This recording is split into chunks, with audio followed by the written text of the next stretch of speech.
Hello, hello. Good morning, good afternoon, good evening,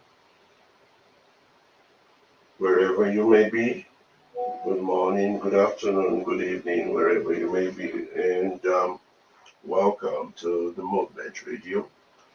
Today, Saturday, 22nd of March, 2025, we will be having a special guest in the form of Nigerian activist, Mr. Dele Timi, will be joining us at around 12.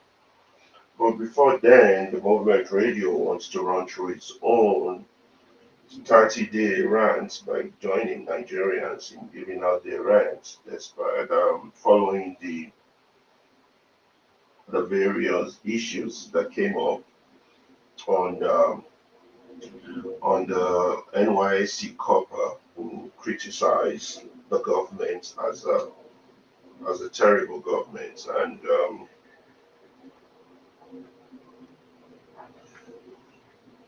so various people have had positive things to say. A lot of people too also have a lot of negative things to say.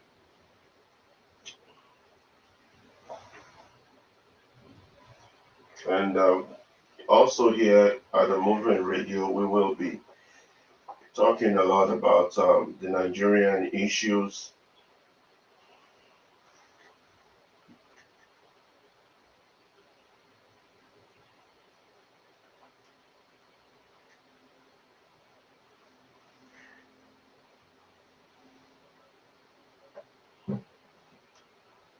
So thank you, wherever you may be, for joining us. We are pleased that you are part of this moment in history whereby we cannot sit back and allow the country to go down the drain. It is the responsibility of everyone who has a chance to speak truth to power. At this point of the nation, where some criminal elements have hijacked the country, it will be a crime to the people and to the country itself if you are not speaking or you know what's going on and you're not part of the conversation, if you're not speaking truth to power. This is what we have decided that we will be doing. We will be not be quiet. We would not let them keep us quiet. We would speak truth to power. But most, but most importantly, what we will do is we want to use every opportunity to inform and educate our people about the problems, the pains, and the sufferings of our people. We want to help them, empower them through education, through enlightenment, so that they'll be able to help themselves and liberate themselves out of these terrible situations that they find themselves. For those of you who have joined us, we thank you. Again, we welcome you. We say good morning to you, good afternoon, good evening, depending on your geological time zone. If they explain Nigeria to you and you have a clear understanding of what they've given you, then you must be a genius. That country in itself defies logic, it defies explanation, it defies anything that is normal. Everything that you can expect to be abnormal happens within that geographical construct. It's a country that damages its own. For the next 1 hour, we will be doing a monologue regarding various issues or the character or the temperament of the Nigerian itself and why solving the Nigerian problem remains so difficult. Of course, everybody has an angle to how things are, how bad things are. Um, Nigeria had its independence in 1960, And since then, survival has been a major struggle for the people of that construct.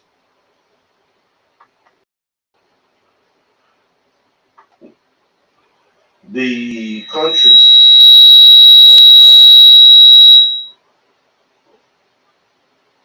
country was amalgamated in 1914.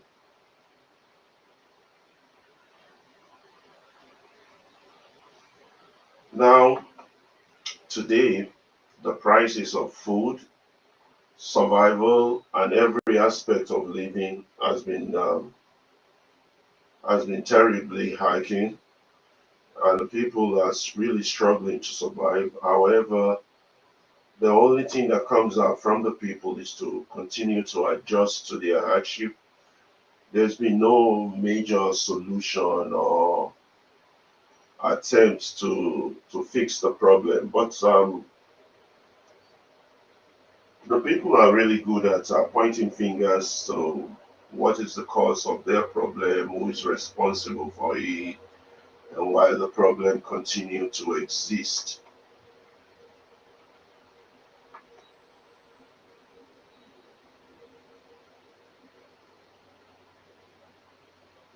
Nigeria remain an enigma for anybody who's been watching it from afar.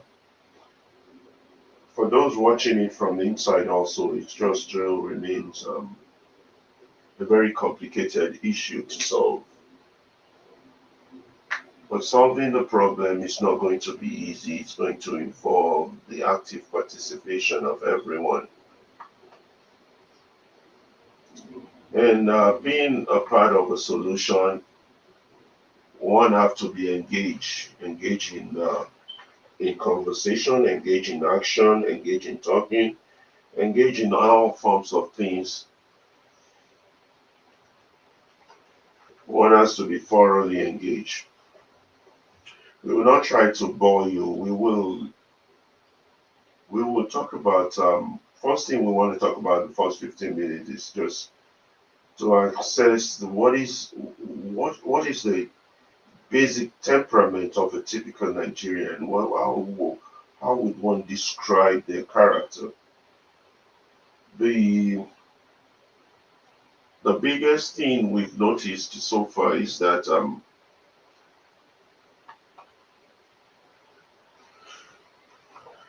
if you make an attempt to solve a Nigerian problem, the first thing you have to do by yourself is to fight the Nigerian himself. Because the person you're trying to help is literally going to be physically fighting you while you're trying to help them. The Nigerian itself, you have to fight a Nigerian first before you can help a Nigerian. And that's the truth. So the question now remains with about 200 million people, how many people do you want to fight? How many people do you want to educate? Before you can say you want to educate them, you have to fight them. They will say you want to help them, you have to fight them. That is the truth about the Nigerian state. It is not easy, but it is what it is. As Nigerians, this is who they are. This is what they do. You can just walk up and say, "Oh, you want to rescue a Nigerian from their problems." You have to fight that Nigeria before you rescue him. It's like someone drowning; they're going to drag you down the water themselves. Um, Later on, we would post the link for people who want to contribute or talk. But first, we here on the Movement Radio like to do our initial monologue talk about issues we know, issues that are of informative basis that can help elevate the consciousness. We focus on lifting minds, enlightening the soul. We don't want to raise cowards. Now, the country is already full of those ones already.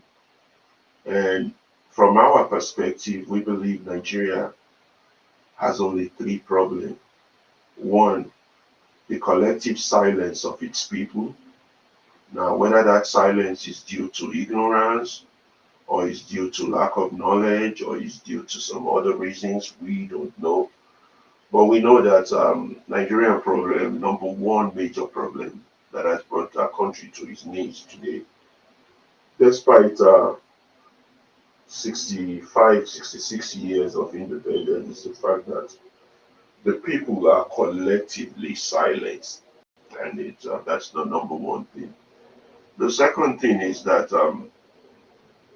the real cause of their problem, the causative agent of their problem, is within them, and they embrace this causative agent as a family member, as a friend, as someone who's close to them, so they don't see the enemy as the enemy. It's like a mutualistic parasitic relationship in which the causative agent that is killing the patient is part and parcel of that patient's body, but the patient doesn't even see that enemy within. So there's a lot of friends, a lot of brothers, a lot of people who are enemies of that country that the people themselves cannot see. They still call them friends. And there's a Yoruba adage that says that kokoro to jẹ for ìdí ẹ̀fọ́ ló wà. That means the parasite that destroys the plant is right at the root of the plant itself. So it's more like a symbiotic relationship, a parasitic symbiotic relationship between the enemies of Nigeria and Nigerians themselves. They are part and parcel of the same, the enemy within. That's what we like to call them on this on the movement radio. Then the third problem are the Nigerian elite, and in the local language of Pidgin English, the ones we all like to call the big man. And now there are different categories of big men in Nigeria. How do you become a big man? A big man basically is if you have basic education, if you're middle class, if you've been able to travel abroad, if you if you if you're educated enough to go to a university, if you're educated enough to go to college, if you're educated enough to go to high school, if you're making middle class income, although talking about middle class in the current Nigerian situation, it's really complicated. The So these are the people that becomes big men, but there are categories of big men. There are big men that eat that eat momo. There's big men that eat ejo bokun. There's big men that eat tilapia. So we eat big men that eat pala. So these are different categories of big men. But the higher the big man category is, the closer they are to the corridors of power. So the real big men are those that are within the corridors of power now. There's a lot of people who are living abroad. They are big men too because they make dollars. They go back home. They get entertained with their dollars. They are big men too. And then there are those who are back at home also work in the civil service. They are big men too. They they have they don't have basic, government doesn't provide basic electricity, but they have their own generator, and the generator has categories. There's a better past my neighbor level of generators, depending on how big the generator is, and it's a competitive scenario where the big man competes with the next big man. You see, my generator better pass your own. So there's a lot of big men, and these are the problems of Nigeria also. All these big men in their different categories. I think you can divide the categories of big men into 12 or more, or even bigger or larger. But the truth remains that the elites or the big man are the key problems of that country. That's the number three problem. Now, all other problems start to show itself are just mere symptoms when you talk about problem of tribalism, when you talk about problem of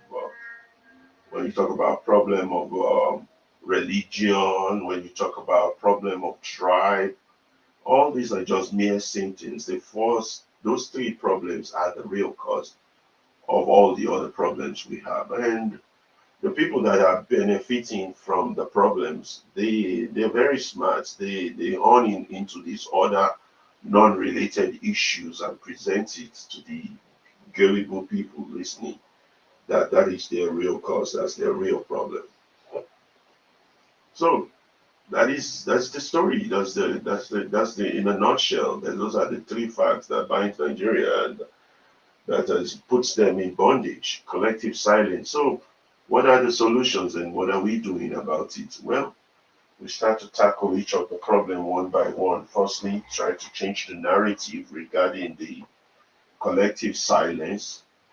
On the issue of the collective silence, actually, it's getting worse now with the type of government that they have there. It's this Tinubu regime because the government seems to be a bully puppy, it's a bully government that tries to muzzle its citizens, threaten them, and make sure that they do not speak, keep their voice quiet.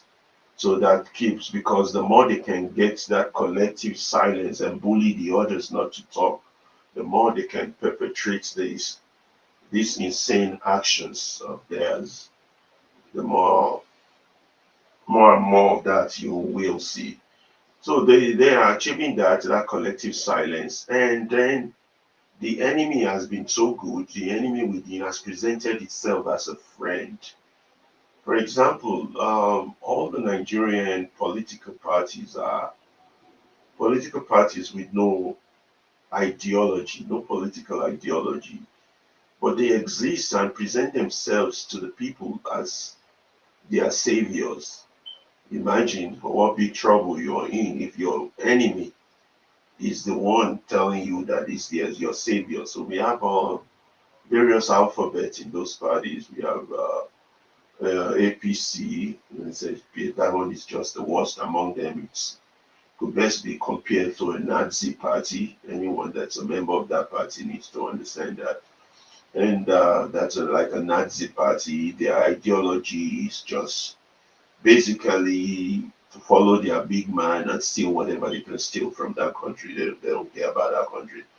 The APC is like an Agbero. Their political philosophy is Agberoism, which is they have this Agbero mentality. And then you had the one that was ruling before, which is PDP, which was also, people like to describe that one as people destroying people. That's that one. But when they argue among themselves, like between the APC and the PDP, it's an argument of my teeth is better than yours. Jonathan was better than Obasanjo. Obasanjo was better than Jonathan. Jonathan was better than Buhari. Buhari was better than Tinubu. But all of them are all trash. They are real terrible organization with no political ideology to emancipate the people or free them from their bondage or their troubles. Then you have all the minion parties, the ones that do not have enough representation. Oh, I forgot to mention that among these parties, they follow the followership, which is the people, is like in a fanatical manner, the way they follow their parties. They have this fanatical following, which is unbelievable, never been seen elsewhere. It's like a football team, or like you're addicted to your soccer team or your school team or your country national team. If you've ever seen soccer fans and see, the best you can example would be the British soccer fans, how fanatical they are about their team. Even though in this case, these parties are not doing anything for them, other than they being cheerleaders to these parties, but they're very, very dedicated to and love their party. It's like you love exactly what is destroying you. So those are the big major ones. You have that NPC, then you have the PDP, then you have all these other minions come in different alphabet, AAC, AC, and so many, including Showere's party, Action Congress. And then you have the new one that just sprang up last year from the election called the Labour Party. Same, no philosophical ideology politically. Just a bunch of hypocrites gathered together. They found one man with a good name, launch him forward. He's just one man. He's surrounded by 90 to 95% hypocrites, and they have their Labour Party. Even though they did win and the election was stolen from them, if they had been in power also, personally, I wouldn't have seen any difference in their action, because it would still be the same thing, because they're still surrounded by people with no vision. So even the leadership, or some people have this belief that one person can change a multitude. It's rare. I think the multitude is the one that will change one person, but that's them to their belief. We hold them there. We're not going to hold it against them. Well, talking takes a lot of time. I'm talking almost 21 minutes now, but I've not even gotten to the point of the things I want to say. I want to essentially discuss the temperaments of the Nigerian states, of the temperament of the Nigerian people. So you have these other minion parties that are so many, so numerous. All those ones do is just compete. They just dare to compete. They get paid for competing. They have no philosophical ideology either. They just there, to run and then get paid by the money bags that run the system. The biggest problem we have run into as a country was the deception they got in 1999 that they do have a democracy.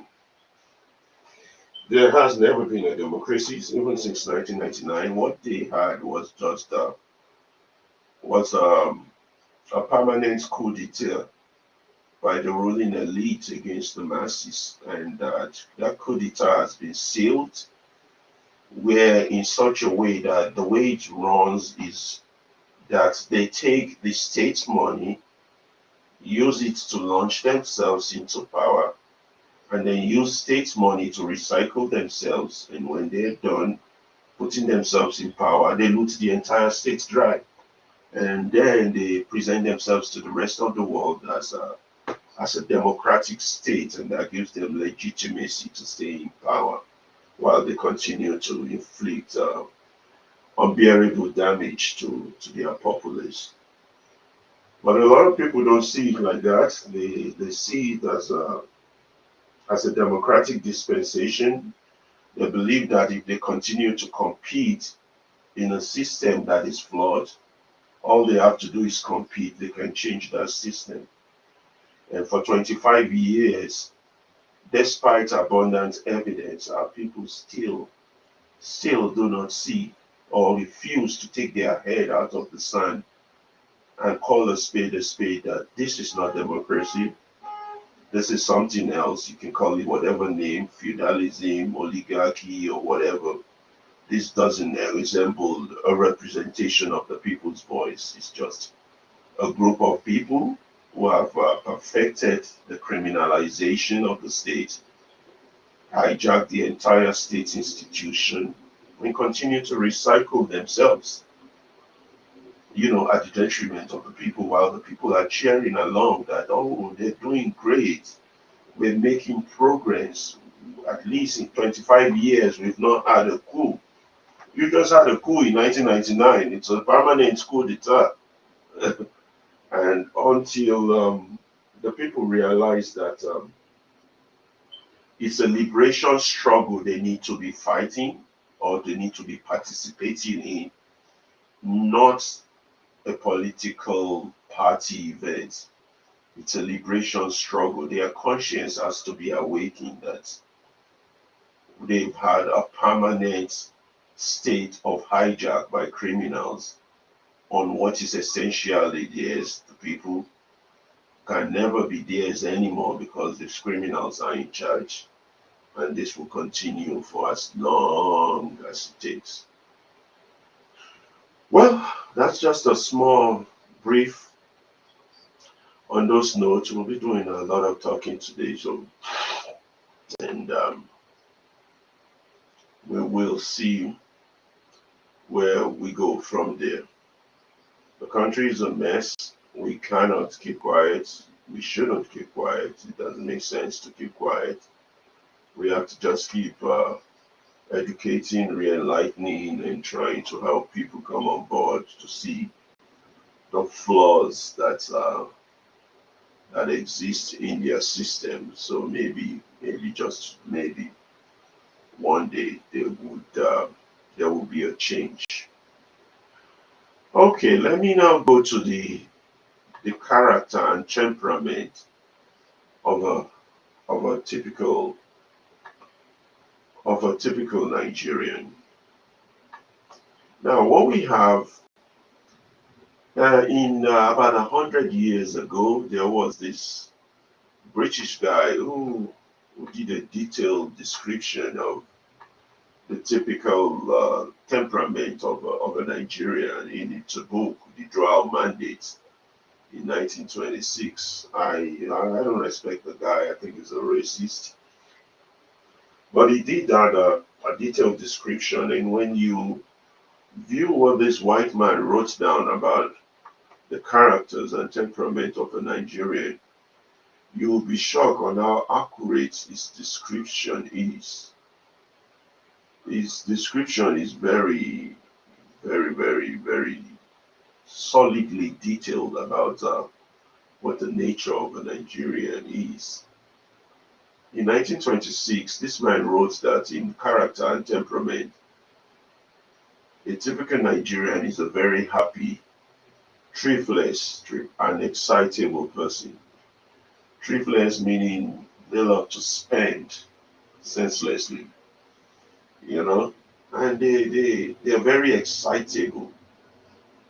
And then he goes on to point out a few negative aspects of the temperament of a Nigerian, saying that they lack in self-control, in discipline, and also in foresight. Of course, when you look at the characters of those that are running the country now, it will be very clear. Not just now, those that have been running the country from 1960, you can see clearly that they definitely do not have discipline, and sadly, they don't have any foresight. Neither do they have any kind of self-control, you know. But they are pretty thriftless and excitable. But with all those negative, there's some positive the man did pen down about our nature and temperament is the fact that we are Nigerians are naturally courageous and very courteous people. We are very polite. We're very courteous. If you've ever run into any Nigerian, you will see that in our character. That we're very polite. We're very courteous. We're very, you know, easy to get along with. This is who we are. And of course, we love to party. Yeah, and we love to party. So, if you're trying to get into the solution of solving this Nigerian issue, you have to deal with this character and temperament that we're talking about. Because if you don't deal with that, you will be wasting time if you don't know the character of those you're trying to educate, or why you will be wondering why your education is not getting across, why they're not getting it, because you've not taken time to assess if they have an individual learning plan or if they don't. So for a typical Nigerian, they don't have that temperament of being happy, thriftless, excitable, lacking self-control. They lack discipline and they lack foresight, even though they are very courageous, courteous, and polite. And the concept of vanity seems to play a major role in their lives, in the life of a typical Nigerian, and they have very little sense of veracity. mostly when you're dealing with a typical Nigerian, no matter how educated they are, they might have been educated up to a PhD level. You will also notice that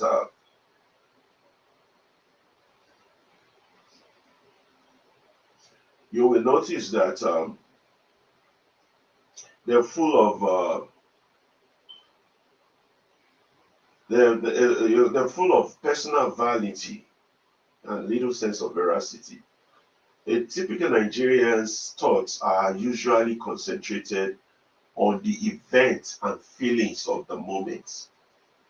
This concept is important because this has always been why their leaders can easily distract them. When you have people whose thoughts are just concentrated on events and feelings of the moment, you know you can surely take an advantage of such a person. All you have to do is just create a distraction or something that will capture his attention for the moment, and he will lose focus of the main goal of what he should be focused on. It's funny when I read Animal Farm. That reminds me of this guy, Boxer, the horse. You know, his brain level is such that he couldn't even memorize the alphabet from A to Z. He could barely go beyond D, and by the time he gets to D, he has forgotten A and B. And such is the collective brain of Nigerians sometimes. Some might find these things I'm saying quite painful or objectionable or reject it outright. Well, to each man their opinion, but these are facts based on my own personal observation of what I have seen of my people, of my colleagues, of my friends, of Nigerians generally.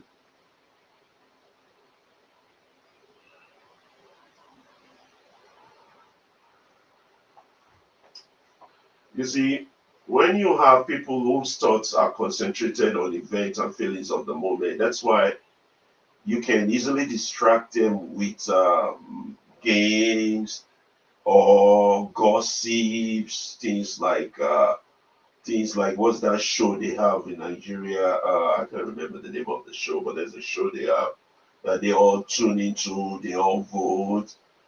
Issues of gossip, issues of trivial human dealings is what usually would occupy their mind.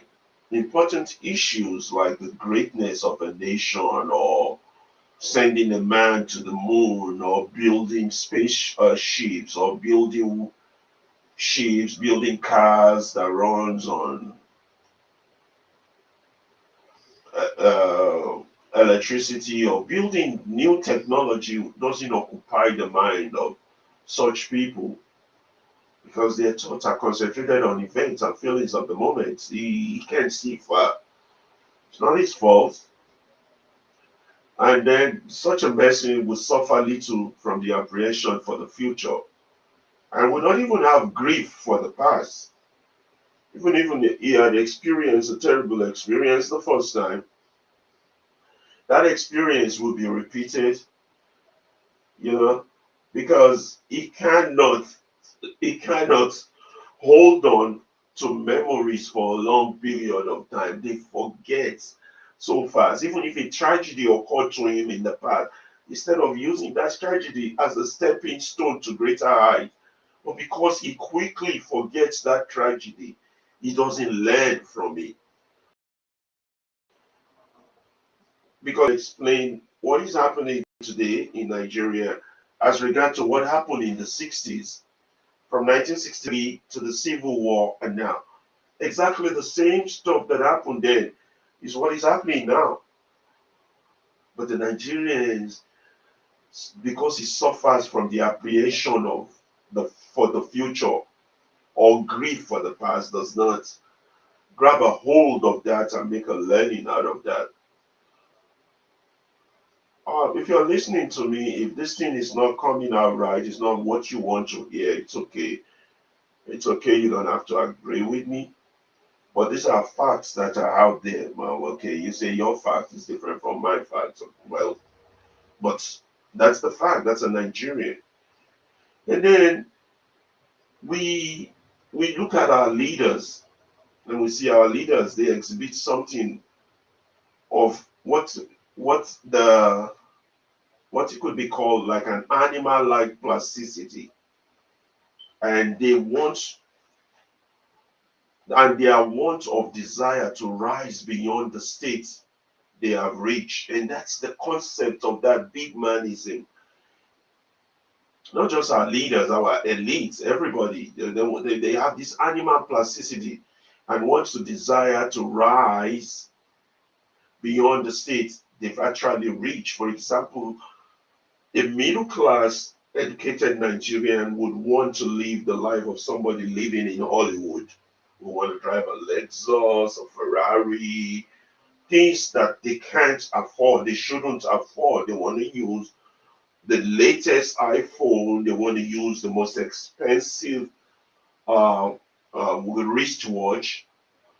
That's an animal-like plasticity. Placidity. That's the word I'm placidity. Want of desire to rise beyond the state you actually are, overrate yourself, sort of. And another thing you notice among the leaders or the elite, I talk much about the elite because those are the ones at the top, you know, they also lack the power of organization. And you've seen this all through from 1960 to now in the governance of the country. You see, the the power of organization is it's missing. If you're just joining us, this is the Movement Radio, and right now we're just doing a monologue and talking about the temperament and the character of a typical Nigerian leader or elite or a person. You know, that's what we're talking about, and I'm using as my backdrop a note left in 1926 from from I'm using a note left from the book The Draw Mandate by F.D. Lugard in 1926, which this racist British documented what his observation are. And sadly, when you observe what this document says and what you see of the typical Nigerian today, it is really hard to disagree with this fact. It is really difficult to disagree with this fact. Um, Before we continue, I will brief a little bit to let you know that at 12 o'clock, between 12 and 1, the Nigerian activist Daily Farotimi will be joining us um, to answer a few questions for us regarding the Nigerian state. But right now, we're just doing a straight up monologue. We call it the Movement Radio Rant. We are ranting, and Nigerians are ranting for the next 30 days, Nigerian youth in particular. When we're doing this monologue, you can, if you have comments, you can put your comments down in our comment section and we'll respond to that. But we continue with this what is this temperament and behavior? What is this temperament and character of a typical Nigerian as we see it? You see, um, like we said, we've described a few. We talked about how they have no sense of the future, of desire to rise, that they have a desire to rise beyond their state. Their thoughts are concentrated on minute events and feelings of the moment. It's like an ostrich with their head in the sand. They suffer little or no apprehension for the future. Or do they remember grief from the past? They are happy people, they are excitable people, they lack self control, discipline, But the biggest one is that concept of foresight. Now, the leaders, on the other hand, have this, they lack the power of organization, and this is very conspicuously deficient. They are conspicuously deficient in management and control of both men or business. They can run men, they can organize men to do great things, to do greater things. No. And they can't run a business either. And when they do, the business crumble. That's why most of Nigerian big men and elites, because they can't run a business, they are failures. That's why they're solely dependent on government money to steal. Their entrepreneurship is there. They don't have it. And like, if you look at other crimes, look at other countries, other races, you see their businessmen being so inventive, so proactive, so futuristic that they run a business that lasts a decade. Hardly would you find a Nigerian rich man that lasts beyond 2 decades. And all of them, all Nigerian millionaires and billionaires, are connected to government boss. This is a fact. Someone documented this 1926, more than 100 years ago. Go back, go look at all Nigerian business from the most famous one. Is it Dangote or whoever, Abiola, all the rich men? They cannot run a business beyond a decade. They just don't have it. They can't organize men to build great things. Well, a few ones are coming up from the eastern region, like the guys that are making cars.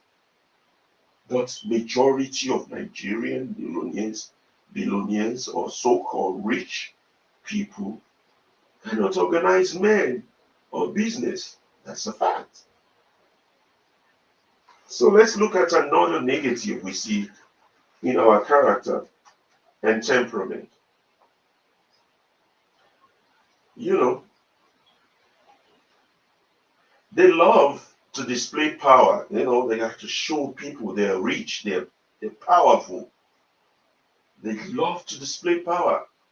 But the sad part of it is that when you display power, you fail to realize the responsibility that comes with display of power. That's a Nigerian thing. They're powerful, but you don't have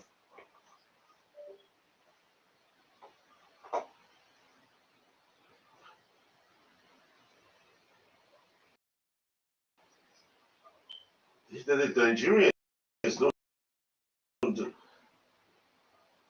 don't, they display power, but you don't go with the rating. You're just a big man. You do your agbada with 1,500, and these are the Nigerian elite. A group of people like this cannot move a people forward. They cannot move a country forward.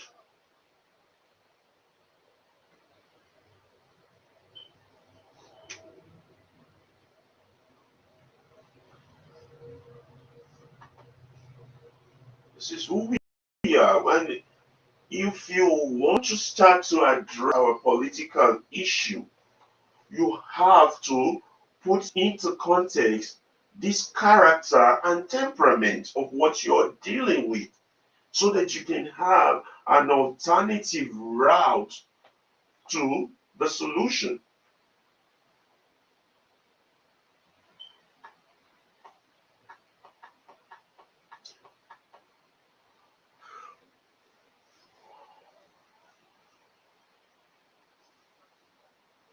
The people, on the other hand, they will work very hard. The Nigerian people work very hard, that I can tell you, for less.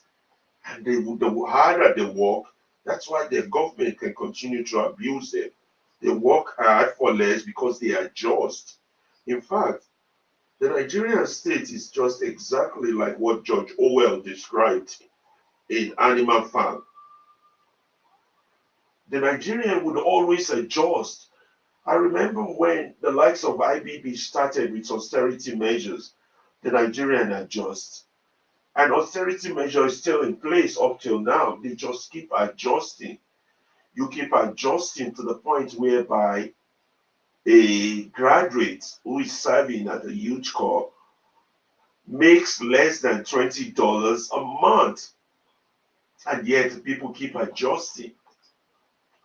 You know, the basic standard income is around $20 a month, just being increased to $70, 70,000 naira, which is less than $40 a month. But the Nigerian would adjust. Yeah, we will, God will provide. I just got to work harder. Just like boxer in Animal Farm. Well, there's a few on that temperament. I'm talking about temperaments today. If you're listening, we thank you for joining us. We're looking at the Nigerian issue. This is a Nigerian state. This is who we are. And if we don't understand who we are, we won't be able to solve our problems. You know, we're talking about the Nigerian state. Today, we will be having a special guest. It's around 12. Um, uh, Welcome to the Movement Radio. This is an alternative movement radio station dedicated to educating, enlightening the Nigerian mind.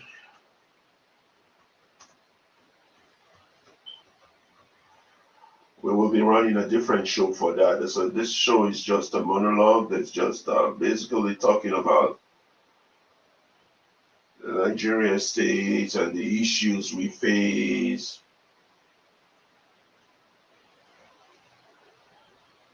The country is not going to change because the problem's been there for.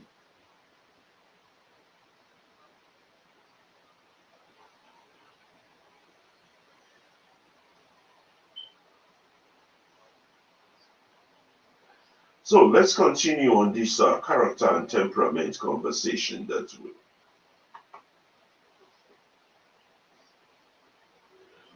So let's now talk more on the people itself. We talked a little bit more on the people themselves. They work very hard for less incentive.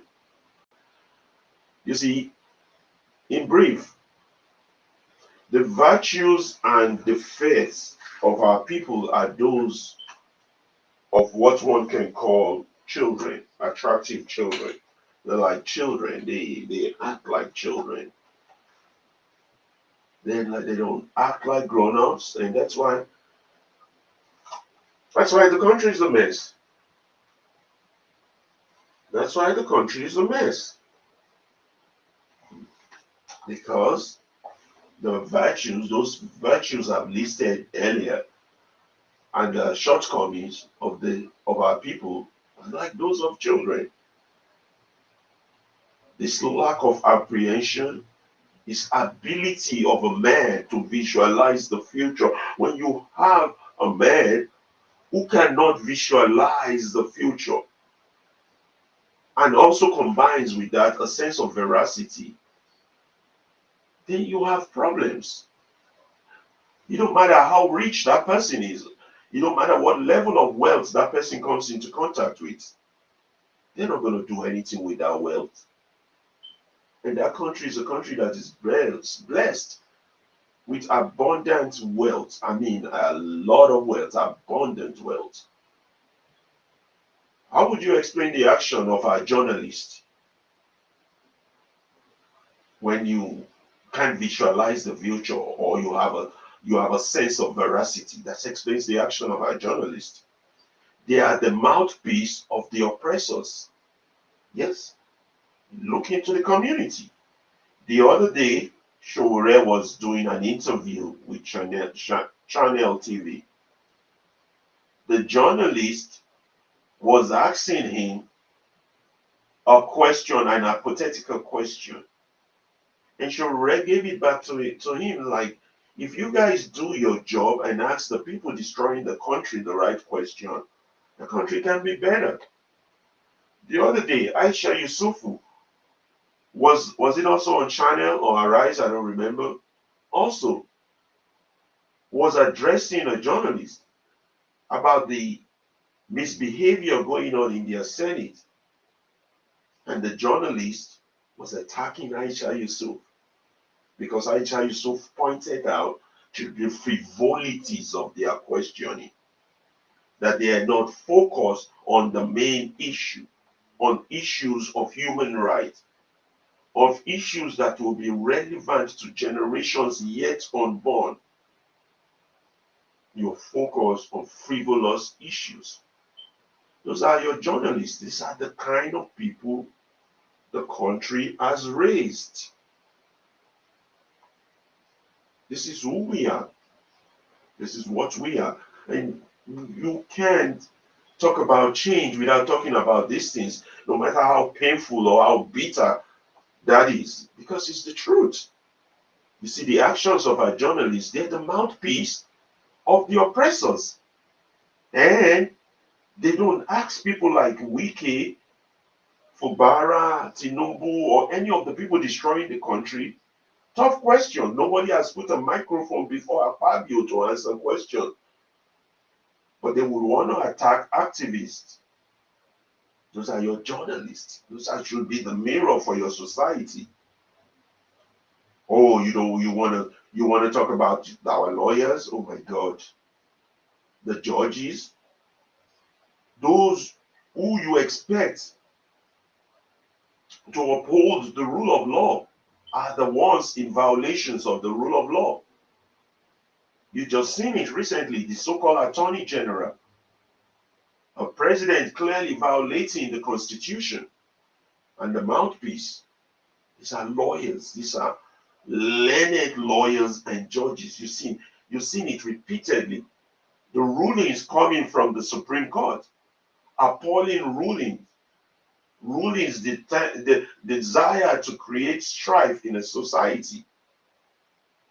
These are your educated people. These are your people. These are Nigerians. They're more focused on the imposition of the rule of man rather than the rule of law. These are your lawyers. These are your judges. Or do you want to talk about your professors? Oh my God. Your lecturers, professors, your teachers. Those are the ones who rig elections for certificate forgers. It is only people who have no foresight for the future that act like that. These are people with PhDs.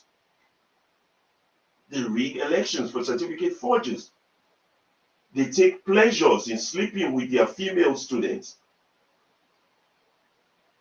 Or you want to talk about your men of God or God of men, men of dog, who are pulpit bandits. They're the ones exploiting. They're busy exploiting the people both mentally and financially. I mean, the list goes on the character and temperament of the Nigerian clan. The list goes on. Oh my God, you're men of God. Even the devil will sit back and say, wow, that guy is better than me. And those are the ones representing holding the Bible, holding your Quran, exploiting you mentally and financially. The list goes on. How do you explain the abuse of the elite? How do you explain this? And the educated ones among us. The ones that are here abroad are also funny. They have their head so much in the sand that they don't talk about the problems of their own country, but they want to analyze Donald Trump or give you the analysis of the US election or the British election or the Australian election or the Japanese election. Why their country is a shithole. These are your elites. These are your people who went to school, These are supposed to be the lights on the table that shines on your society and your community. But their head is buried in the sand. They don't see the problem. No, they don't. They don't see the problem. But they're busy with other people's problem. They're taking Panadol for other people's pain. These are your elites. They want to be the ones who give you the international analysis of what is happening between Ukraine and Russia, between America and Japan, between China. But your country is a shithole. They want to hear themselves on the microphone. These are your elites. These are your educated people. They feel good when they do those crazy analysis that doesn't solve their own personal problem because they've spoken on the microphone. And I mean, we have to stop giving microphone to madmen. We have to stop building a stage for the insane. These are your miseducated Negroes. This is it. That it's not just going to be an online continuous talk. I'm sorry if this doesn't go down well with anybody listening or well, but these are the facts. These are people we spent money on to send to school. The point of sending them to school is so that our society would be better. But our society is not better, it's worse. Because the Nigerian elite, the educated, you want to analyze, psychoanalyze, use big, big grammar. Fella has it. They speak Oyibo past Englishman. And to them, that makes them feel smart. They like to twerk in front of the cameras, uttering garbage, while among men, among races, their people still remain at the bottom of the food chain. And these fools are proud. They're proud to have left their own land to go to a white man's land to live. Your generation and yet unborn are finished if your point of success is to go to another man's land to be successful. If God has blessed you with a land of milk and honey, and you betray yourself, you betray your nation, you betray your children like this, then you ought to be ashamed of yourself. This might not go well with anybody listening. We don't care. We're not here to pacify people's feelings. We are here to touch you with the truth so that you know. You will know. The list goes on. How do you explain these things? That means that man, in his analysis of the character and temperament of the Nigerian, was absolutely correct. He was correct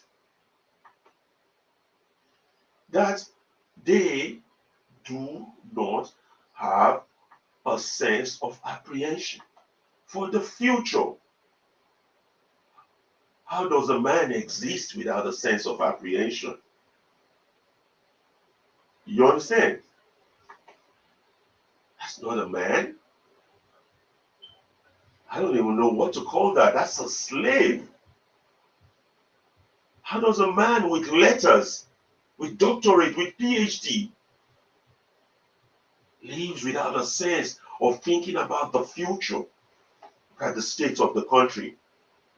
When we say we have men, we have elders, we have women of letters, we ought to be ashamed. I don't understand. I'm thinking this problem goes deeper than we can explain.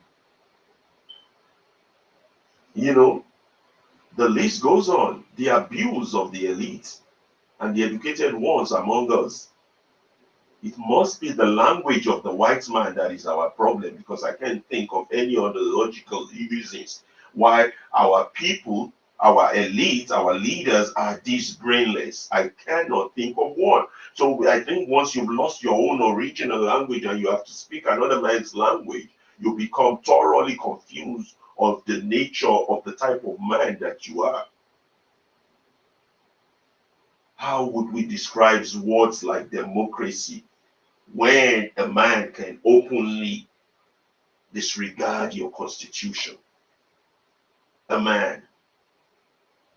And they can, at the Senate, they can get a two-third vote by saying all those that are yes say yea, all those that are no say nay. Audio voice, no count. What society does that? This is abuse of power. This is savagery in action. Budget padding. What they're doing and what they call democracy. And a lot of analysts, educated people come with a microphone and contribute is nothing but economic sabotage and treasonable felony. But no, our so-called smart and intelligent people will understand beside us, we have a democracy, we just need to fine-tune it. No, no, you have insanity. Nobody fine-tunes insanity. The people that should be in jail are directing our affairs and dictating who is a patriot, and they are muzzling voices, and you're here supporting this madness. I've been talking for a long time, but I still got more to say, because this is there's so much to say, so much stuff going on. This is insane. This is crazy. The system, it's a disaster. But we have to keep preaching, because we cannot keep quiet. We cannot keep quiet. We cannot allow these to go to the next generation unsolved. We have to just keep talking. The next rant I want to do, that's all I got on the temperament issue. You know, we don't want anybody to come in yet now, but we will later on allow people to join us through the media. You know, the next thing we want to talk about is to look at the issues of the rants. A lot of Nigerians been ranting and talking, and a lot of young people, and they're making a lot of sense. It is important that we do not let their voices be muzzled by these criminals in power. We should allow their voices to be heard. It is their duty and right to criticize their government. It is their God-given duty and right. It is not something that someone has to bestow on them. It is not something that a bully has to give to them. No, it is not. It is not. It is for purposes like these that we started this, so that we can continue to educate, inform, and help our people. In about an hour, in 2 hours or so, we will be having a special guest coming to join us. That will be the person of Dele Farotimi will be here to discuss some Nigerian issues with us. But meanwhile, we're here just discussing just the Nigerian temperament, and we want to rant a little bit, just go through this crazy monologue of telling each other the truth and all that. You know, this is true. We have to get out of our comfort zone in order for us to save our country.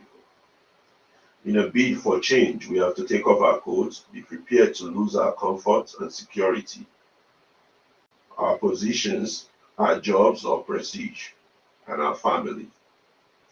A struggle without casualties is no struggle.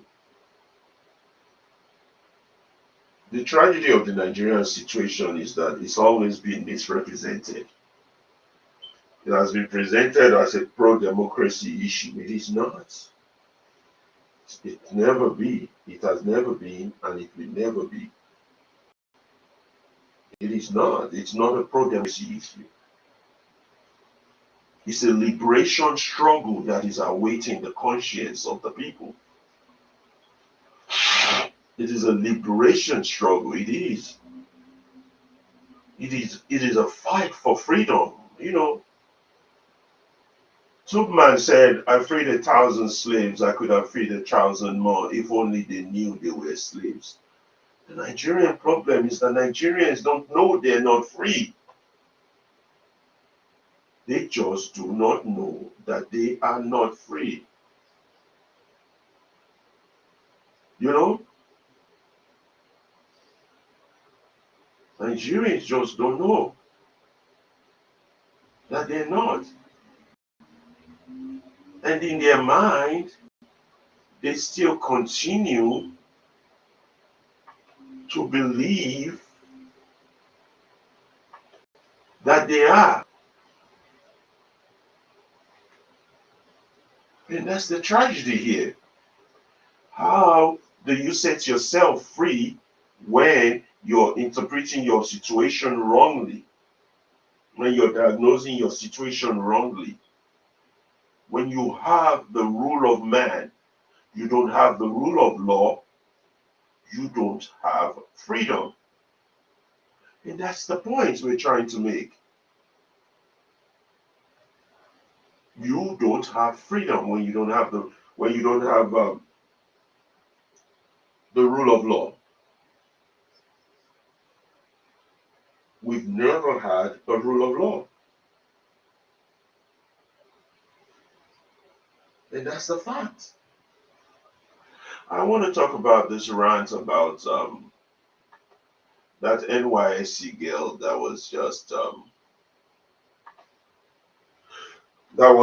attacked and bullied, because that's all your government does. It attacks its own people, it destroys its own people, it muzzles their voices because they want to keep stealing what is your common heritage. So the lady was muzzled out of speech, you know, and having been going through several people releasing their rants and saying a lot of things, this came to my mind and I want to read it out. It's called Rivers of Dreams in a State of Emergency. Rivers of Dreams in a State of Emergency. Let me see if I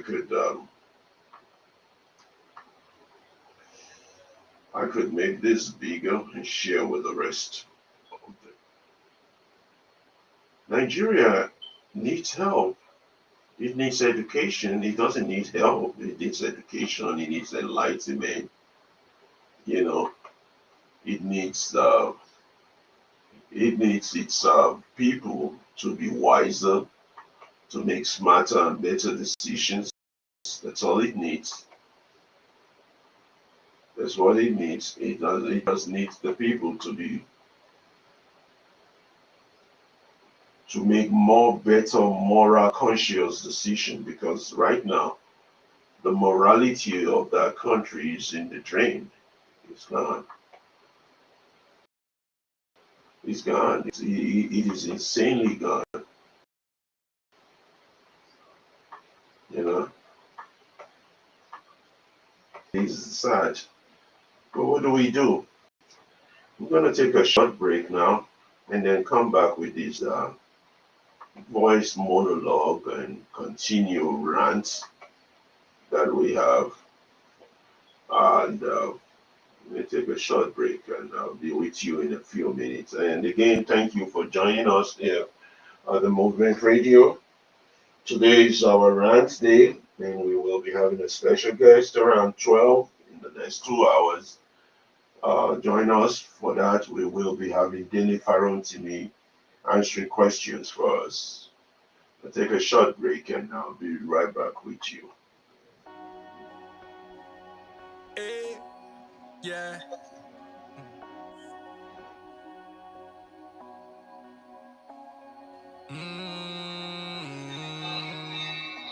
Oh, my vibe on your mind. trato ma. Him no make you happy. No. Him no make you feel like I do. They both turning my way. Yeah. I can feel you warming up to me. Oh, think I got a shot like a free throw. Ready to play the game with no cheat code. Girl, you took my heart like a repo. Oh,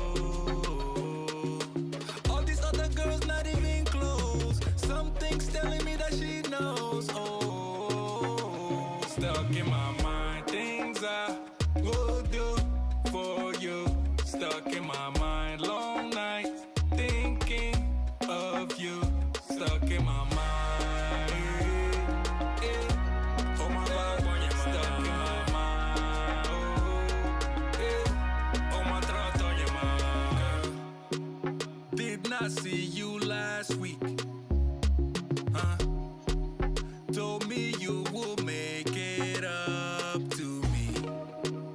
Just wanted you closer, closer. Electric feel when you brush up on me. Oh, think I got a shot like a free throw. Ready to play the game with no cheat code. Girl, you took my heart like a repo. Oh,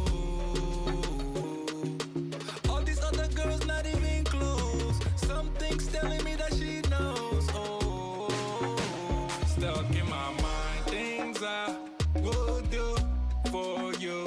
Stuck in my mind, long nights thinking of you. Stuck in my mind. Oh my God, when you're stuck in my mind. Oh my trato, you're stuck in my mind. Things I would do for you. Stuck in my mind, long nights thinking of you. Stuck in my mind. Oh my God, when you're stuck in my mind. Oh my trato, you're oh my vibe, when you're oh my trato, you're oh my vibe, when you're oh my trato, you're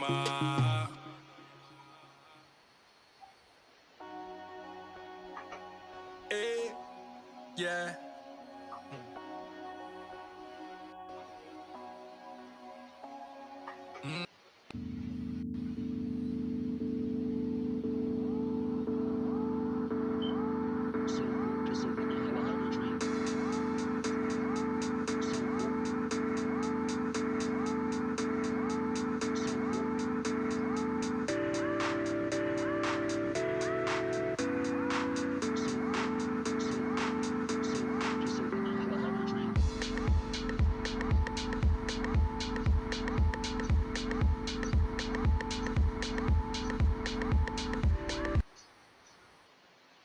Yeah, welcome back to the Movement Radio. Here we now we want to do a small rant with you regarding the situation with a young lady that was a youth copper that said things are hard for her. She cannot go to work, feed ourselves, and do the basic needs of life. And she put that there on the video that went viral. And like again, Nigerians being what they are, rather than stay focused on the message that the girl is sending regarding their situation, decided to attack this lady, saying that well, if she's that poor, she shouldn't be going out to clubs to drink or this or that. They always leave the substance and attack the wrong stuff. And that's why the country has never been, it's not improving and will not improve because our people are just, to save Nigerians, you have to fight Nigerians. That's a bitter truth. You have to physically launch a war against the people you're trying to save because they will be the first army standing in front of you to attack you when you're trying to make them see a point. It's not like the girl or them are buying Gary at a different price. No, everybody's buying it at the same price, but no Nigerians, and they started attacking the girl. Anyway, the movement radio has a small response to that because we have our own special rant on that situation. We call it well, not just that, on the recent incursion of military rule into their so-called purported democracy in Rivers State, whereby uh, Tinubu does unilaterally appointed a military administrator to run a state, violating the constitutional right of the peoples of the Rivers State. That in itself is an impeachable offense. And but if you understand that country, you understand it all. I don't think he's going to be impeached for that, but it is what it is. So let's move on. I want to read this out. That's like Rivers of Dreams in a State of Emergency. This is the Movement Radio's rant. The Rivers of Dream was a play on words for streams of consciousness. The song was stuck in my head when I woke up. The River of Dreams was really a play on the phrase stream of consciousness. Billy Joel explained there are biblical phrases in there, evocations of baptism and resurrection, and a great deal of symbolism in the rivers and the sea. River of Dreams, in a state of emergency, it can only be seen by the eyes of the blind in the middle of the night. The night has come for Nigeria, and Nigerians are in the dark. The night is dark and full of terrors. The way the world is made, the truth is all around you, plain to the eye, plain for all to behold. That is the truth. The night is dark and full of terrors. The day bright and beautiful and full of hope. One is black, the other white. There is ice and there is fire, hate and love. Hate and love. Yes, one is black, the other white. There is ice, there is fire, hate and love, bitter and sweet. Male and female, pain and pleasure. Winter and summer, evil and good. Death and life. Everywhere you find opposites. Everywhere the war. The night has come for Nigeria, and Nigerians are in the dark. The night is dark and full of terrors, meaning evil things are coming. They are here for Nigeria and Nigerians, and demonic creatures are appearing in that darkness. But Nigerians go walking in their sleep from their mountains of faith to this river so deep. Nigerians must be looking for something sacred they have lost. But the river is wild and it's too hard to cross. Even though Nigerians know that the river is wild, they walk down every night and stand on the shore. And they, Nigerians, try to cross to the opposite side so that they can finally find out what they've been looking for. But their night is dark and full of terror.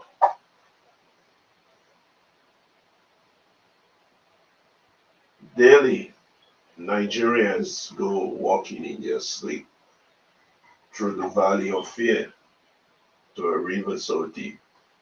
And they, Nigerians, have been searching for something taken out of their soul, out of their land, out of their hearts, something they should never lose, something somebody has stolen from them. But now they're tired and they don't want to walk anymore. They hope it doesn't take the rest of their life until they find what it is they've been looking for. In the middle of the night, Nigerians go walking in their sleep. They're still asleep, yeah, through the jungle of doubt to a river so deep.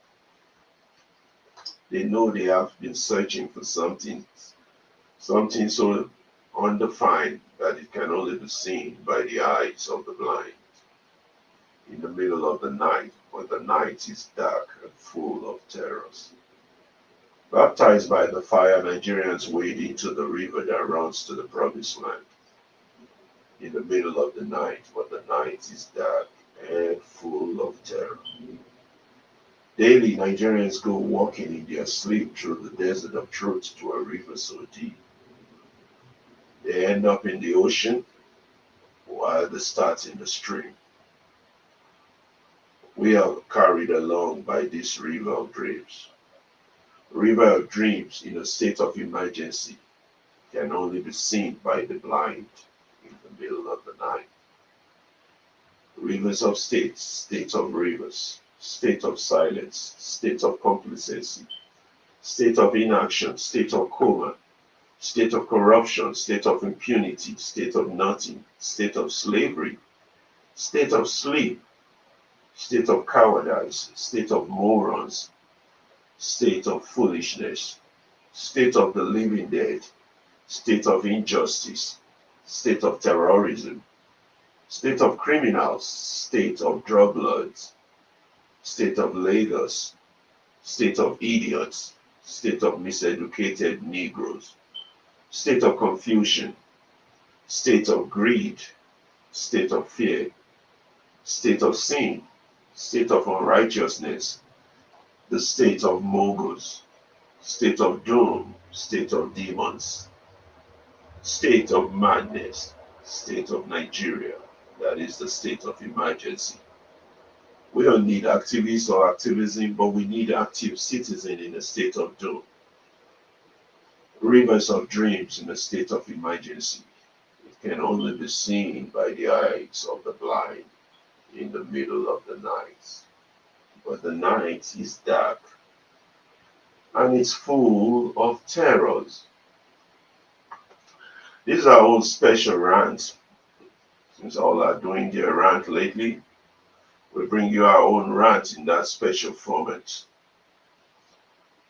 So we will continue. We'll go back to for a short break again, and we will be right there with you. We'll be back.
Yes, welcome back to the Movement Radio. Good morning, good afternoon, good evening, wherever you are, wherever you're listening from.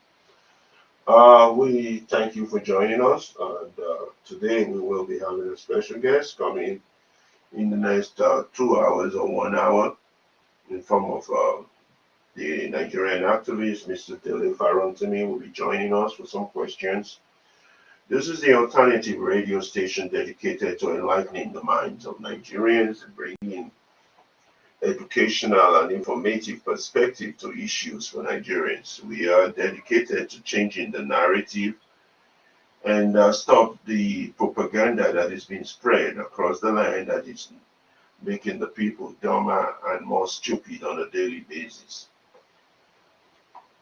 Yes, welcome to the Movement Radio. The next item we want to deal with, let's first of all do a pink song first. Okay. The next thing we want to do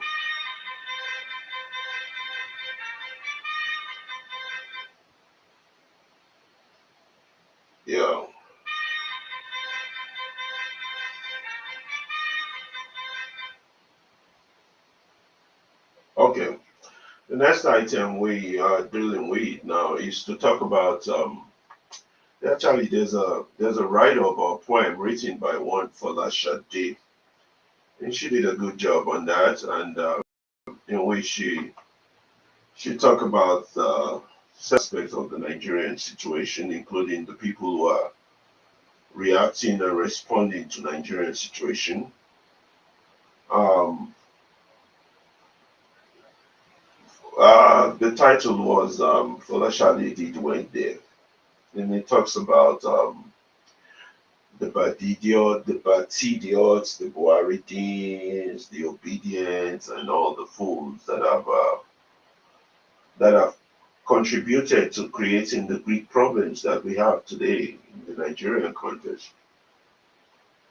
Um, the first thing I want to talk about is I want to go over this Folashadi's, I call it rant, but it's a pretty good rant, and it describes some pretty solid situation here. First, where are all the indies? Edie, leave this man alone now. Aha, that's where crowding my timeline. Then in defense of their benefactor, soon to be benefactor. So there's a lot of people who are out there on social media talking on behalf of their benefactors or soon to be benefactors. I'm asking where are they? But well, let's leave them alone for now. Let's talk about those roaming loonies who had hedged their bets of continued financial security on the basis of party affiliation, familiar relationships, and public grandstanding. Where are they? Where are all those crazy people? The ones that like to spread propaganda, information, and what have you. Where are they?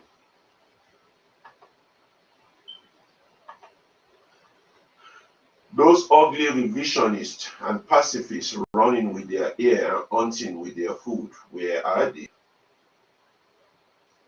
Those COVID protocol officers whose measly crumbs were assured on the basis of how many people they could troll and drag in their closed WhatsApp or social media groups, including the Alain Ninkashi Kejiole, whose outward plumage reeked cheap perfumes, garlanded by their fake fabrics bought on credit and topped with the ubiquitous APC Don's cap.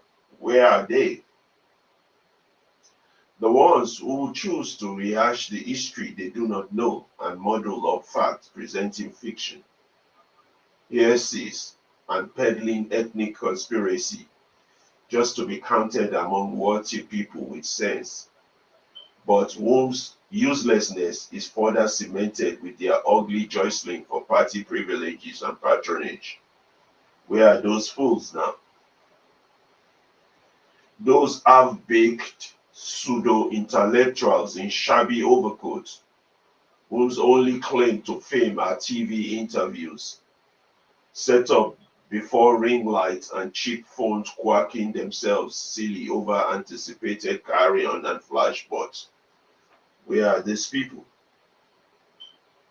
The vociferous loose cannon who went about creating enemies out of every shadow of dissent and criticisms. Where are they? When the disaster they enabled morphed into a plague with many of them dropped like garbage bags. What has changed? Are they still crowning him in defense, or are they now muffled the fact of their disappointment in muted WhatsApp or social media conversations? Still fertile, faking themselves into a hopeless, blurry future only their runny eyes can see. Wretched pariahs, they have gone mute. Those who once proudly tagged themselves Batidiots, Buaridins, obedient, have woken up to the reality that being neither a bird nor an animal casts a slur on their humanity. And since bats eat and poo through the same orifice, they are no longer guaranteed the same space at the table with decent gentry, who, despite the anguish and pain of shared space, with these troglodytes match to the consistency of their humanity. In a word, these wretched flying monkeys are pulverized at the price of a few grain.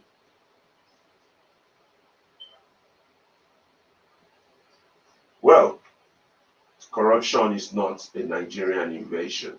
You may credit the British colonialists with that. What we have patented are impunity, visionary stealing, and an amazing capacity for the subjectivization of truth, all wrapped up in a national preoccupation with vacuous religiosity. Yeah, as a progressive platform for Africans globally, the Movement Radio is proud to provide a space for individuals seeking to connect with like minded people who are passionate about justice, freedom, and full citizenship. Our programming is designed to not only entertain but to elevate minds, spark critical conversation, and empower our community. Keep joining us on this journey of education, empowerment, liberation. Yes, where are those fools now? Yeah, thank you all for joining us. This is the Movement Radio. We're live, and today we will be bringing you Nigerian activist Dele Farutimi in the next 2 hours. Will be joining us for an interview. But right now, we're just doing a monologue of Rant, in which we are talking about the Nigerian state. We don't cover news, we give you the bottom line.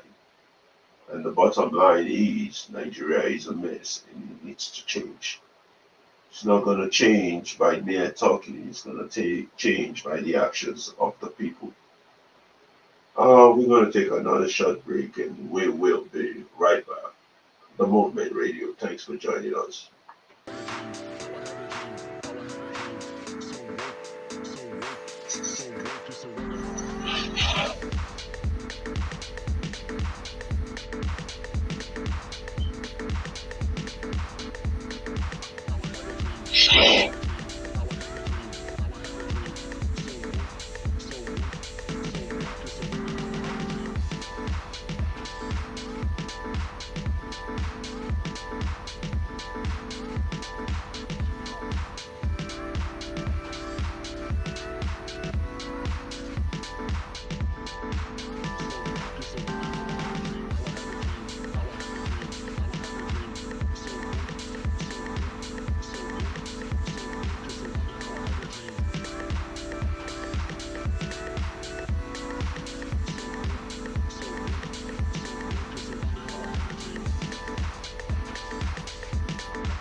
but do my shima. I'ma get be my shima. I don't put my weight in my. Say make a liver, I'm a waiting, no. Banna winner, wait it on man to sinner. Oh baby, pull up in my bima. You know promise and in a wait, oh no no. Wait people, when I relate, oh. I said the do just take baby. I'm a you late, oh. I say wait people, what's the relate, oh. I said the do just take baby. When I be met, oh. Uh-huh, uh-huh, eh, eh. Uh-huh, eh, eh. Uh-huh, eh, eh. I got to love for me. Uh-huh, eh. Uh-huh, uh-huh, eh, eh. I got to love. Chad Malin ain't no ghost writer. How I they give them better lamba? Pull my weight ain't no boss tighter. Oluwa too much, oh. Oluwa too much, oh. Man just they ask why you see love on me. Baba you too much, oh. Man still they ask why you too love. Where people, when I relate, oh. I saw the do just take baby. I'm a you late, oh. I say where people, what's the relate, oh. I saw the do just take baby. When I be met, oh. Uh-huh, uh-huh, uh-huh, eh, eh. Uh-huh, eh, eh. Uh-huh, eh, eh. I got to love for me. Uh-huh, eh. Uh-huh, uh-huh, eh, eh. I got to love. Welcome back to the Movement Radio. We are back on here. Well, thank you. Good morning, good afternoon, good evening, wherever you're listening to us from. We are having as a special guest today. In the next 2 hours or 1 hour, we will be having Nigerian activist Dele Farotimi will be joining us for an interview. Please stay tuned. Meanwhile, we have covered a few things today. If you're joining us late, we talked about the Nigerian temperament and character, and we talk about the rant happening in the country right now. The next item we want to talk about before we take a short break to prepare for the coming for our host, our guest will be coming, is to talk a little bit about and mission is, you know. Um, And welcome from wherever part of the world you're listening to us from. We thank you for joining us. Uh, we are streaming live to you from the city of Chicago, and we thank you for joining us. So, the movement radio, Nigeria has been a captured state. It's a state that's been run by Christians. Some people like to sugarcoat the situation we have, which is part of the problem, but we don't. We call a spade a spade. We know the country is going down. There's no rule of law. We know that there's no constitution that is being applied equally to all people. We know the country acts as an inflictor of pain to its own people. We know several things about this situation, but we have chosen not to be blind to these things, and we want to be the things we talk about, the things we highlight. We on this station, we don't talk about the ruiners of Nigeria. We don't highlight their speeches. We don't re-echo their voices. We give room to the people's voices and the people's perspective. We don't give news or headlines. We don't give news, but we give you headlines, and we'll draw our bottom line from such headlines. This is how we operate, and this is how we're going to operate. This is what we are, and this is what we stand for. We believe that instead of building boreholes, we must build objective media houses to help re-educate, reorientate, and re-revolutionize the minds of the people. We believe we should ignore the ruiners' voices, their messages. We should provide alternative voices like yours, the people's views. We believe that the people's truth instead of regurgitating the ruiners' opinion. We believe in educating, reorientating, teaching, preaching, revolutionizing the minds of the people in order to prepare them for their collective roles and duties and obligations and responsibility as a people to demand full citizenship and a desire for a free land we can call our homeland in this feudal system of feudalism. And we believe that with this we can regain our humanity back from the bondage that is that contraption called Nigeria. We plan to plant the seed and watch them grow. We believe that we cannot strike a balance with evil, that we are therefore biased against evil, injustice, impunity, corruption, bad governance. We judge the fools that are among us, the hypocrites among us, the depraved ones among us, the criminals among us. Yes, we are different. We have a view, we have a side, and that is the side of good over evil, the side of being morally right. We cannot and we will not compromise with evil. We will call the enemies among us out. We will call them by their name. We will call them by their true names, the depraved, the hypocrite, and we will cast them out among us. We will not be kind or courteous to them. We will be rude and insulting to them. So this is our position. The movement radio. The Nigerian problem is a very hydra-headed issue, and it may be and easily be summarized into three key facts. One is our collective silence. The second is the enemies within. And the third are the elites among us or the big man. Actually, the Nigerian problem could easily be compared to apartheid, but the situation is that Nigerian problem is even worse than apartheid. I like to call it big manism, which is worse than apartheid, in the sense that it is invisible, unlike apartheid, which was black or white. Big manism is a part and parcel of our culture, it's part of us, and it is hard to define, it is hard to see. You have to pour graphite on it so that the fingerprint can show clearly. It is a system of government that every victim aspires to attain or practice. So it is harder to fight than apartheid. So these three facts, collective silence, the enemies within, and the elite or the big man are the key factors that we intend to tackle using our radio station. We are live 24/7 or in all, if, as long as you have an internet, you can easily access us or hear us. We are also broadcasting on Twitter, X, YouTube, Twitch, and Facebook. So you can listen to us 24/7. We have programs selected. We have um, various programs that we give out to people. We run most programs from uh, the daily event occurrence. We run Mayego or any informative, educative programs that are out there to educate the minds of Nigeria. We run them on our station. We also read books.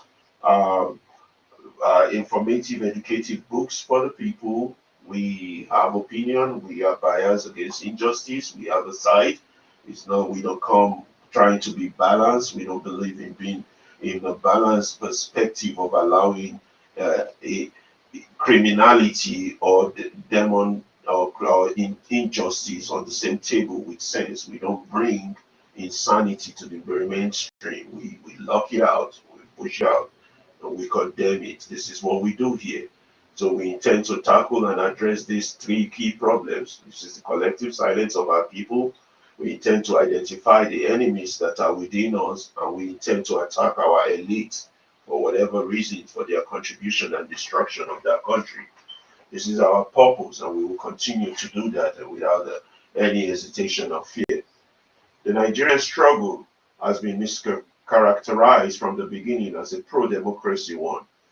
And a lot of people have fought and died in that struggle. But the problem is they've embraced the lie. The Nigerian struggle is not a pro-democracy one. It is not. It is a liberation struggle awaiting the conscious mind. A lot of people are asleep. They're dead. They don't know that there is a liberation, the liberation of their soul, the liberation of their land, the liberation of their rights, the liberation of their citizenship, the liberation of their right to humanity. A lot of people don't know this. They live in a sleeping state, a sedated state of whereby they believe that Nigeria, They believe that Nigeria as a country is a free country. No, it is not. It is a country that has been captured by the most rapacious class of evil men. And people need to hear this. They need to know this. That is why nothing works, nothing will ever work. You don't have roads, you don't have schools, you don't have hospitals, you don't have anything provided for you by the government, but you have a group of people that goes around stealing all your common heritage until telling you that you have a country. You do not have a country. Carrying a green passport doesn't mean you have a country. If you cannot exercise right of citizenship, which is duly absent, if you are not close to the corridor of power, you do not exist in that country. And when Nigeria happens to you, we're going to talk a little bit about when Nigeria happens to you now. When Nigeria happens to you, Nigeria does something to you. It transforms you.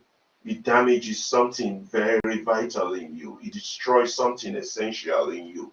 It transforms something good to bad. It kills the living conscience in you. It eviscerates your soul. It conquers the joy and the life of the living, and it literally kills the humanity in a man, turning him or her into the army of the dead, a zombie.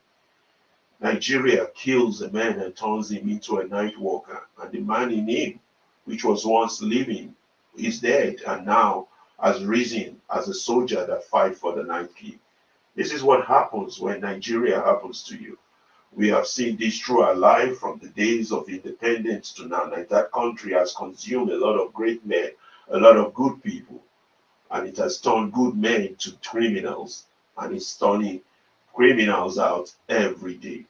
The political dispensation, whether you're the APC, the PDP, the Labour Party, the AC, and all other political parties, they etc., are all raising an army of the dead for the Night King to fight and destroy the living and wipe out mankind. So what should we do about this? We can fold our hands and go to our grave knowing this. We have a responsibility for those of us who know to start to talk about these things, to start to do something about these things before we go to our grave. We have a responsibility to the future generation to change that country, to drive the clowns that are in the palace out of that palace, so that that place will not be a circus that it is today. And we can only do this by education, information, reorientation, and calling out the clowns among us, and stopping building a stage or giving a microphone for those that have enabled this monster that is now destroying us. Nigeria is a place where the weak and the dead are the same, a place that shun out men who are slaves and criminals, men who are weak and morally dead. It is a country of vice and violence. Nigeria is a fraud, a conception of evil. Nigeria is currently constituted is a crime scene. It dishonors the black race. A religious nation whose righteousness is dead. But we want a different Nigeria, a country that righteousness exalts, a Nigeria that should be inhabited by strong men and women, people of courage and virtue, people that justice and equity runs in their blood, men and women of wisdom for the future and children yet unborn, men and women who would die before being another man's slave again. This is why we have started this progressive platform, so that people of proud mind will be proud to join us. We're providing a space for individuals seeking to connect like-minded people who are passionate about justice, freedom, and full citizenship. And our program is designed to not only entertain, but to elevate minds, spark critical conversation, and empower our community. Join us on this journey of education, empowerment, and liberation. This is the Movement Radio, streaming live to you from Chicago.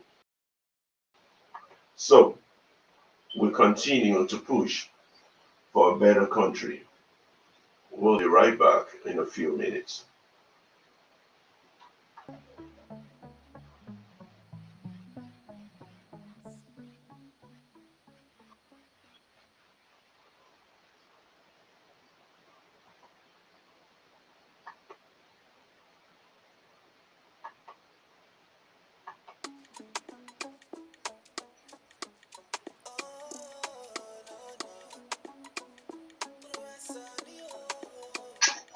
But do my shima, I'ma get do my shima. I don't put my weight in my. Say my caliber, I'm a waiting, no. Pana winner, wait it on man to sinner. Oh baby, pull up in my bima.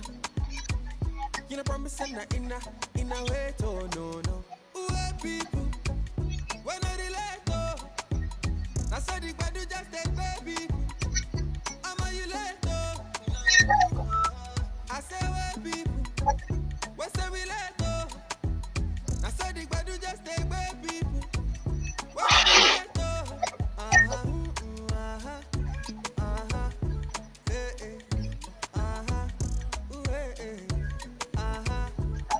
hey, I got to love for me.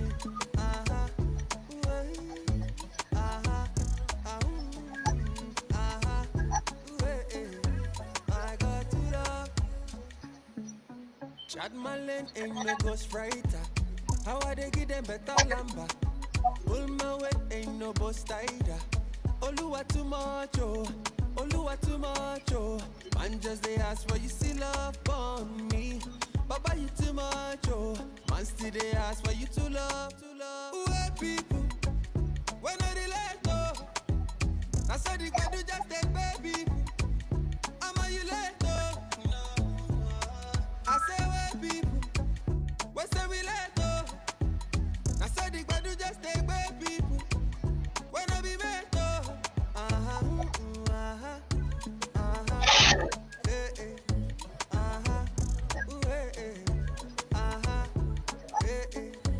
I got to love for me.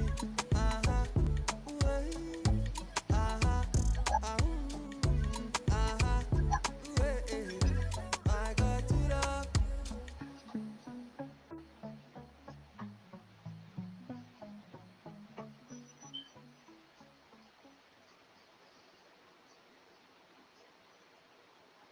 Yes, welcome back to the Movement Radio. We will be right back.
Yes, we will be rounding up this first part of our show in the next 15 minutes to prepare for the second show, which will start at exactly 12, which we will be having a special guest, delivering to me. If you have comments, please you can join us on the studio, make comments,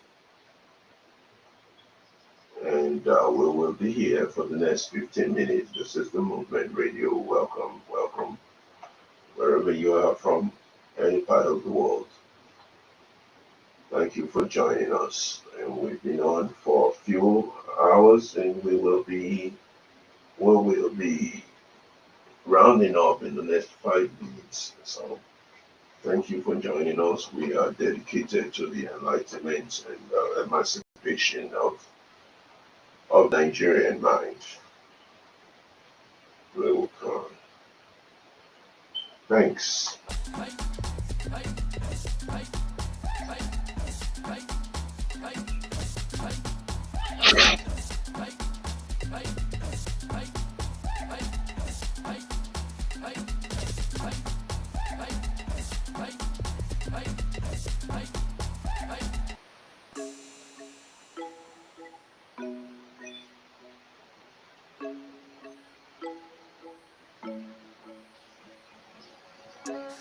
don't even know I am here. You've been so distant lately, taking your time, losing my mind. Yeah, do I even care anymore? Taking my love for granted, thinking about us turning to dust. You said that I already know we're better when we're alone. I don't know what to say.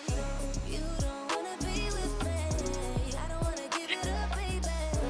Is this really what you want? Then I'ma get out of your way. You don't wanna be with me.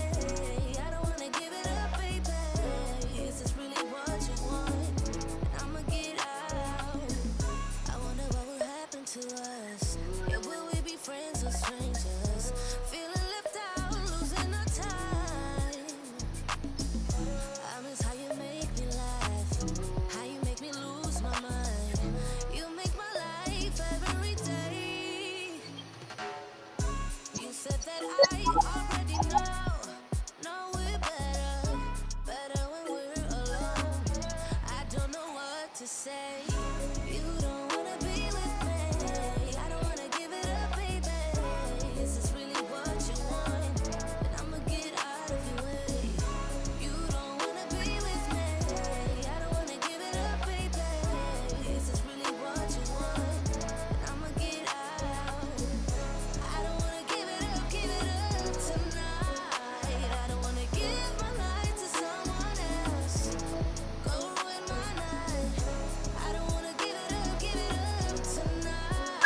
I don't wanna give my life to someone else. Go ruin my night. Go ruin my night. Go ruin my night. Thinking about what I would say. Getting better day by day. Same apartment, different place. Will I ever be the same? You don't wanna be with me. I don't wanna give it up, baby. Is this really what you want? Then I'ma get out of your way.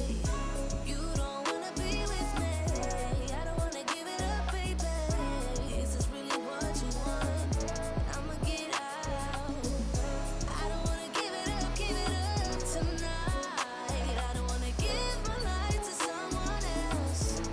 Go ruin my night. I don't wanna give it up tonight. I don't wanna give my life to someone else. Go ruin my night.